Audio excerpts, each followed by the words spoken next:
Welcome to the Raising Boys and Girls podcast. I'm Sissy Goff. I'm David Thomas. And I'm Melissa Trevathan. And we're so glad you've set aside a few minutes to spend with us today. In each episode of this podcast, we'll share some of what we're learning in the work we do with kids and families on a daily basis at Daystar Counseling in Nashville, Tennessee. Our goal is to help you care for the kids in your life with a little more understanding, a little more practical help, and a whole lot of hope. So pull up a chair and join us on this journey from our little yellow house to yours. The Raising Boys and Girls podcast is brought to you in partnership with Minnow. Minnow provides meaningful screen time and shared experiences for families to help you grow in your faith together. Check them out at podcast.gominnow.com. That's podcast.gominno.com.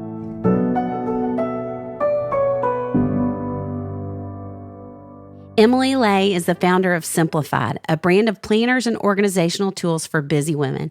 Emily has been featured in Forbes, Family Circle, Better Homes and Gardens, Glamour, and Good Housekeeping.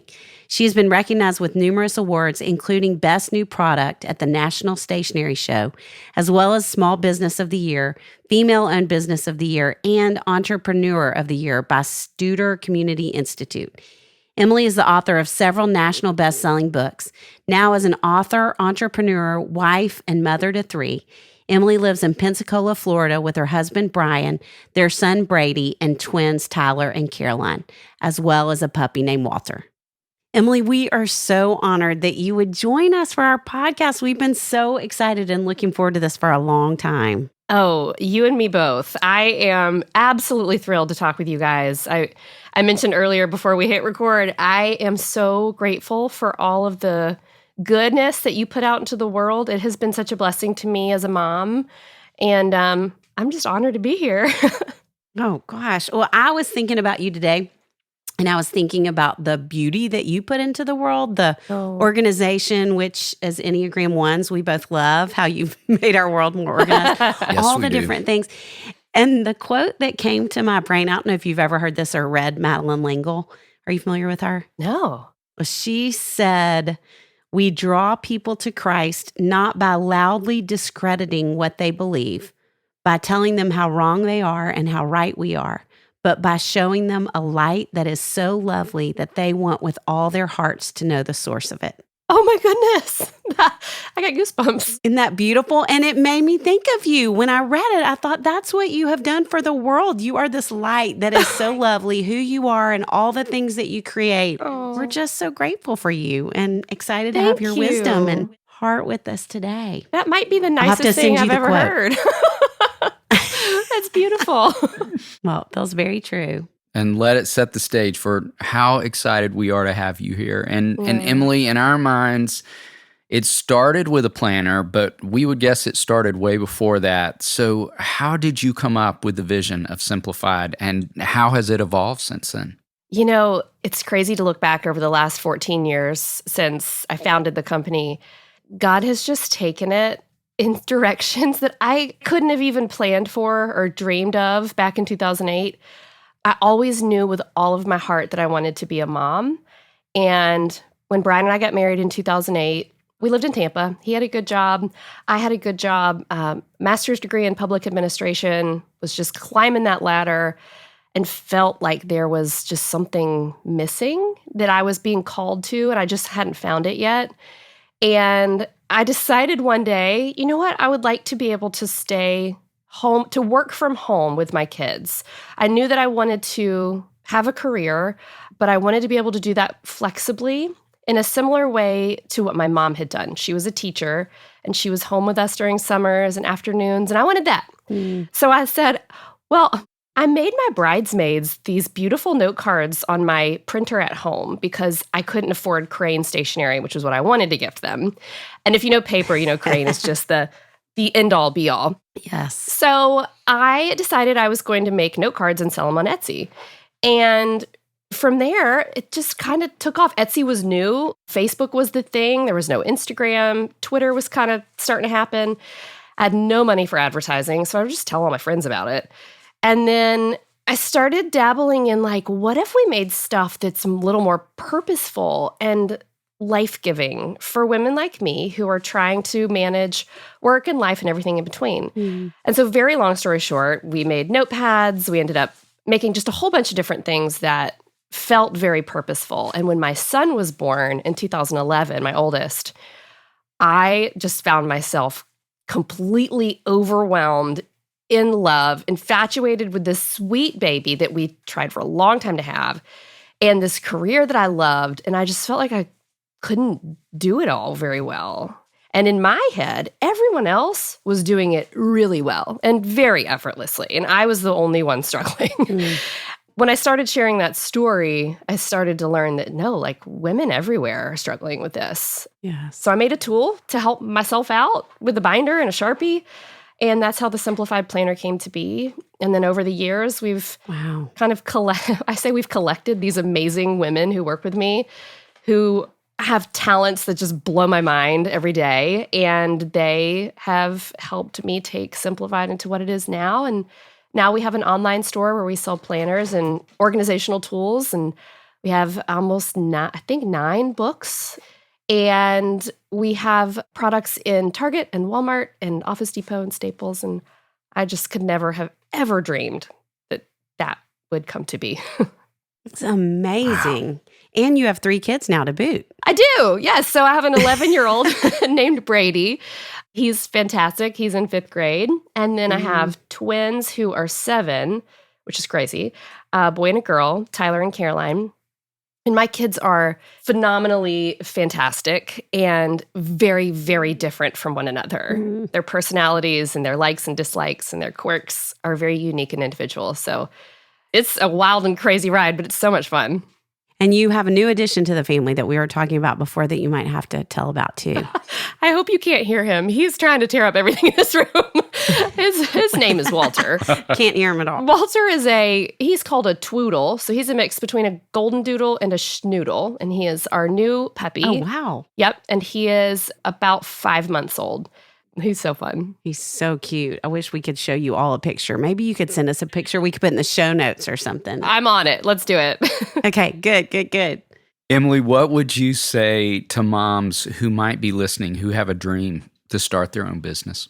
Well, first of all, I want to give you a hug because I've been there. I know that when you have a dream and you're a mother, it's almost difficult sometimes to allow yourself to dream because you feel as if putting your dreams at the forefront means that you're sacrificing something on the motherhood front or that you aren't serving your children very well. And I struggled really significantly in the early days thinking, I'm doing this all wrong. Maybe I do need to step back. And if I have the option to be a stay-at-home mom or a full-time or whatever you want to call that, like not have a career outside of our home, if I have that option and I choose not to take it, that is not the right choice. What I've learned over the years, it'll be 11 years now since Brady was born, my kids have grown and learned so much from watching their mom and their dad have careers, want to make a difference in the world, have things that they want to achieve, and they're better for it. Last night, my little boy Tyler, he's 7, he looked at my husband and he said, I think I'd like to buy a stock. And we were like, oh, what? And Brian is a bit of a day trader. And Brian was like, okay, like he's picked up on things around the house that he's learned and he's ready to kind of stretch his wings a little bit. So I would say to any mother who has a dream, allow yourself to dream it. Don't fall into the trap that moms can't dream.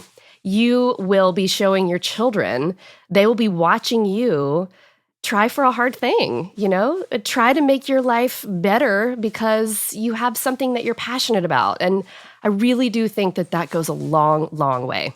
I love that idea. Too.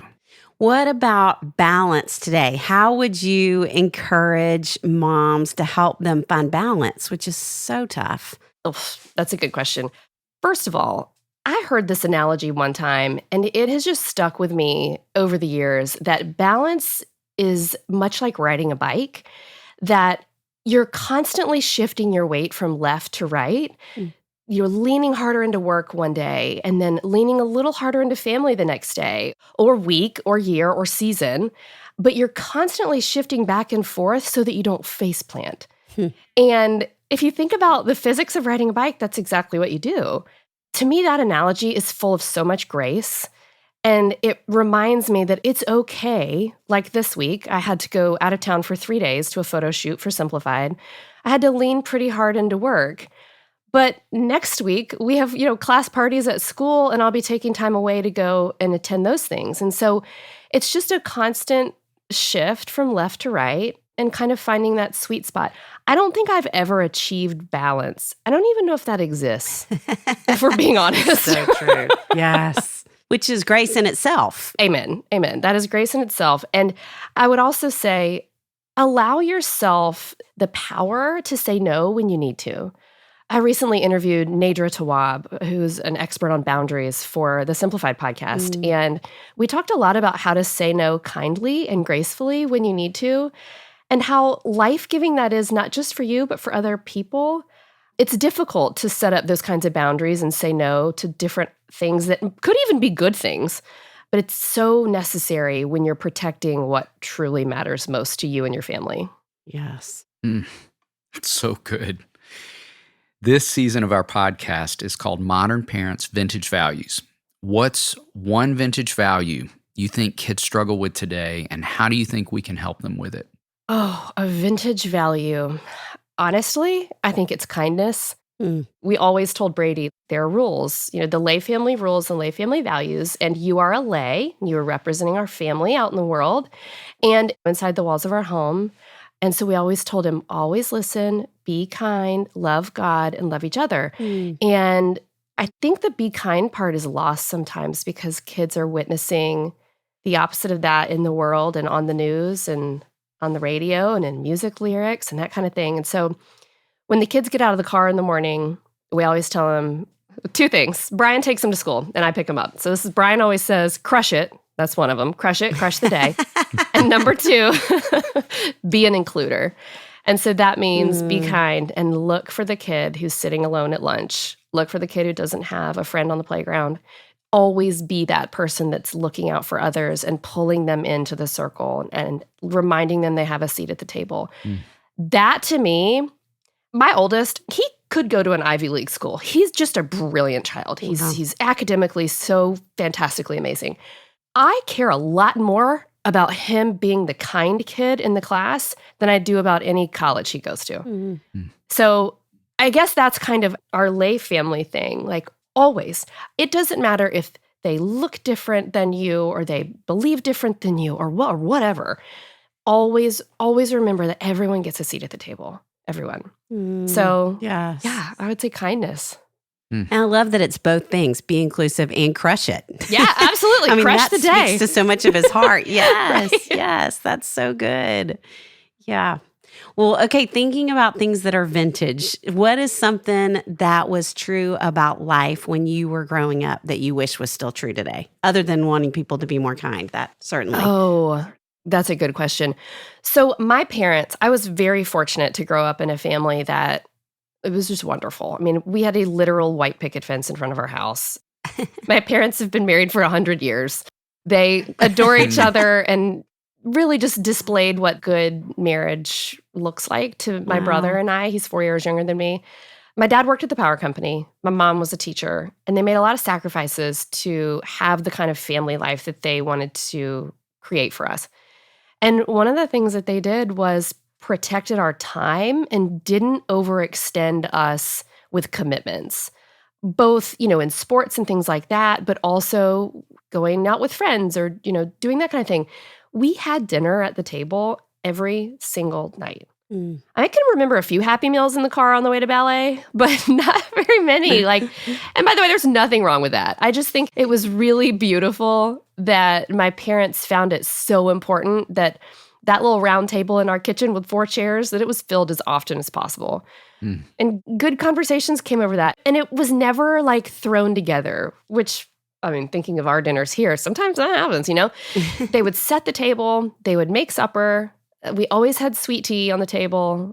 That was just important. And I feel like I have to fight for that. Yes. I don't know if it was different back then that, more families did that or what, but I feel like it is a battle to be able to do that and do it well these days because there's just so much noise and opportunity and commitment and expectation.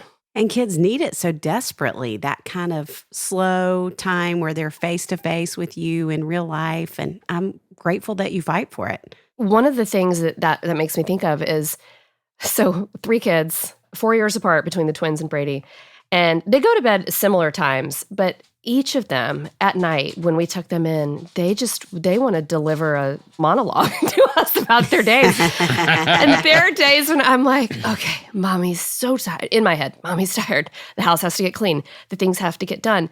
And someone once told me that at bedtime, that's when a child unloads their soul because it's just you and them. They have things they have to offload. If you fight for that, that's when you'll learn about them and what they're facing, what they're dealing with. And so I would say that's another time that we don't do it perfectly, but we fight for that as well. Yeah. I love that. Me too. Some of the best stuff can come out in those moments. Yes, it can. Yeah. The Raising Boys and Girls podcast is brought to you in partnership with Minnow. Did you know that Minnow has an award-winning children's Bible? Written by VeggieTales creator Phil Vischer, the Minnow Laugh and Grow Bible for Kids is more than a children's Bible storybook. It's a deep, engaging, and whimsical gospel experience. Each Bible story is vividly illustrated, takes just minutes to read, and includes a family connection to encourage readers to learn, talk, and pray together. Find out more at shop.gominnow.com. That's shop.gominno.com. So let's go old school for a minute. Tell us something you loved when you were a kid. A favorite show, favorite band, favorite book. Do you remember TGIF on Friday nights? Yes. The shows. My family we would all sit around and watch Family Matters. Yes. We just loved it and lived for the TGIF Fridays when we would pile up on the couch and watch those TV shows together. It was like a cadence to our week that it just meant the week is over. We can watch TV together. It just is something like a peg in the wheel from when I was a little kid. I loved Urkel. Have you watched that with your kids? I have not, but now I'm thinking I need to. Yes, it'd be so fun to show him. He was so cute. It would. Well, shifting gears from that, we have talked so much about how, as therapists, we have never seen parents as discouraged as we would say parents are right now. And would love to hear what kind of hope you would want to offer parents in this season, what you would say to that. Oh, I feel so unqualified to answer this because I am one of them. I get that. I feel often like, how do we navigate this world? Brian and I are constantly just trying to make the best decisions we can for our kids. And I remember calling my mom during COVID, back when it was really crazy and we were trying to homeschool our kids or do virtual learning. I was trying to work. He was trying to work. And I called my mom and I was like, Mom, you're who I go to for advice. How do I do this? And she's the ultimate organizer. So I thought for sure she would be like, okay, here's how you manage. And she said, Emily, I don't know. I've never been asked to raise 3 kids, manage virtual learning, try to work, try to keep up a house, trying to get dinner on the table, and also navigate a global pandemic. I have no idea. Yes. And for me, it always goes back to this idea of grace, not perfection, that we just have to allow ourselves grace. We're living in a time that nobody else has ever lived through before. As long as we are just putting one foot in front of the other and trying to do our best with each decision, there's nothing better we could do. And not just with COVID, but with the state of the world, the things my kids learn out in the world and come back and have questions about. Yes. I wasn't asking those questions at 7 or 11. No. And we always say, we're raising adults, not children. And so we always have very frank and honest conversations with our kids to help them learn the ways of the world. But inside the 4 walls of our house, that's the work that matters. And if we are extending grace to them as they grow and grace to each other in our marriage and as parents, I'm not sure there's a better answer. Yeah. Yeah. I love that. Emily, we are so excited about your children's book. You're Always Enough. Yes. It's wonderful. Will you talk about how you came up with a vision for that and what your hope for kids and parents would be as they read it? Honestly, it gets me like choked up to talk about it because I've had the good fortune of being with a great publisher and having the opportunity to write a lot for grownups. And when they came to me last year and said, we want you to write a children's book, what do you have in mind? I was like, I already know. Wow. 100%. The title is You're Always Enough and More Than I Hoped For. Mm. So many kids feel like they are not enough or they are entirely too much for the world, for their friends, for their school, for their parents, for their families. I had a conversation. My daughter, she's 7, Caroline, she came into the world squealing, like making this high-pitched sound. I looked to the doctor and said, is she okay? And the doctor said, yes, that's just her sound. She still makes that sound. She is spicy and feisty and wonderful. But she looked at me one night when I was tucking her in. She'd had a little bit of a tough day. And she said, Mom, are you mad at me? I said, no, I'm not mad at you. She said, do you love me? I said, of course I love you.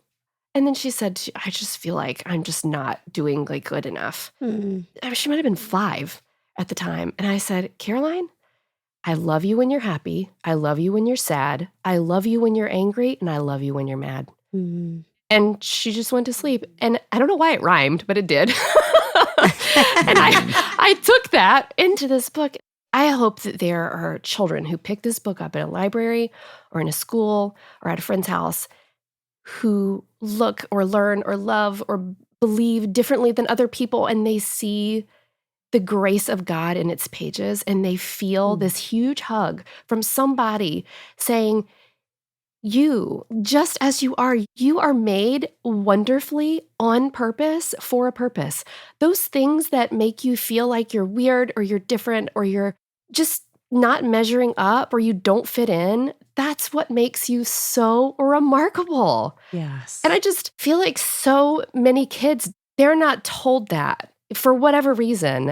And I don't know why I get so emotional every time I talk about this book, but I see it in the world. I get direct messages about it ever since we announced the book that I have a child that's struggling with anxiety or depression or whatever, and they need this message so much. So I worked with this illustrator named Romina Galata. She's from Argentina, and she brought the most diverse and beautiful cast of characters alive in the pages. The kids in the pages are building forts. And the reason we chose that is because to me, it's like the ultimate childhood play. You just take what you have and build a space out of it. It comes out May the 10th, and we are in the middle of planning a really fun storytime book tour. So fun. Hosted by my oldest, so he'll be joining. Aww. Yeah, Love that. but it's available at all the places right now where you can buy books. And I got to preview it. You did? Yes, I loved it. And I think what you're saying makes so much sense in our work. If the kids that we see believe the truth of what that book is communicating, they wouldn't need us. I know. No, but it's just so hard for them to let those messages seep down into who they are. So really grateful. And as a grown-up. Yes. I sometimes, am reading the book for different videos we're doing or whatever, and I think, I needed to hear this today. Yes. I know there's so many grown-ups in the world that feel the same way. So it's truly a message that we all need to hear. Yes. I can't wait to read it to my nephew. Have the real copy. Thank you. What a compliment. I was feeling that very thing as you were saying just what you're saying. I'm so glad you said that. I was thinking, I know as many parents right now who need to read that book and let that message seep in as I do kids. So yeah, I think it's going to be a book for all of us. I'm really grateful you did it. Can you pre-order through your website? Yeah, if you go to you'realwaysenough.com, it'll take you to a page where it has all the links for lots of different places you can buy it. Well, and that was going to be our next question. Is there a project you're working on or have been working on? That one, obviously, but that you'd like to share with our folks who listen? Absolutely. You have so many things going. It's true. People are like, how do you do it all? I don't do it all. I have a team of 9 women who are remarkable and help support all these fun things. But I am actually working on a devotional that we haven't really talked about publicly. And it comes out late this year. And it's one of 2 that will be happening. So it's just beautiful. And we'll share all the details soon. But I've been knee-deep in that. And then Simplified, our company, is releasing our brand new collection. We call it Simplified 3.0 because it's just a brand new day for Simplified. Lots of really fun products designed to help women be more intentional with their time and allow them to simplify their life a bit to focus on what matters most. I often walk down into our lobby to get a child and their mom is looking through one of your planners, which I always love. It makes me so happy. That makes me so happy. Yes. That's amazing. Yeah. Well, Emily, we have a great love of food and tacos in particular. Oh, yes. And if we had the privilege of sharing a taco with you, which we hope we do at some point, Yes. Oh, please. Yes. what would be your favorite? It is a classic street taco. It is a corn tortilla with carnitas, raw onions, and cilantro. And that's it. Ooh, where is this? So there's a place called Ziscali near us here in Pensacola, and they just make the best, most simple tacos. Ugh, that's making me so hungry. Chips and queso are like my weakness, though. Yes. Oh, Emily, thank you so much for spending this time with us and sharing your heart and writing these books and creating these planners and being the light that you are to the Thank world. Just you. couldn't be any more grateful for you. And I'm so honored to call you friend, too. We have loved being with you. Same. Right back at you guys. The Raising Boys and Girls podcast is brought to you in partnership with Minnow. Minnow helps you make screen time meaningful for your family with shows kids love and values parents trust. Check them out at podcast.gominnow.com. That's podcast.gominno.com. It's our joy to bring the experience and insight we gain through our work beyond the walls of the Daystar House. Join us next time for more help and hope as you continue your journey of raising boys and girls.